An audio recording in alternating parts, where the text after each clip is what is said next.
Şəmkir rayonunun Seyfəli kəndindəki qəbristanlıq nəzarətsizlik səbəbindən iri buynuzlu və xırda buynuzlu heyvanların otlaq sahəsinə çevrilib. Patrulaza daxil olan məlumata görə, qəbristanlıq hər tərəfdən hasarla əhatələnmiş olsa da, giriş qapısında nəzarətçi yoxdur. Məhz bu səbəbdən bəzi sakinlər heyvanlarını rahat şəkildə həmin əraziyə buraxırlar. Qeyd edək ki, qəbristanlığa nəzarətin olmamasına səbəb kimi Seyfəli Bələdiyyəsinin mühafizəçiyə maaş verməməsi göstərilir. Məlumata görə, maaş ala bilməyən nəzarətçi iş yerini tərk edib. Bura Şəmkir rayon Seyfəli kəndinin məzarlığıdır.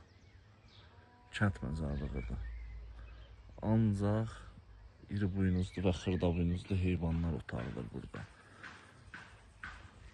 Bu bələdiyyə sədri hara baxır, icrahan nümayəndələri hara baxır.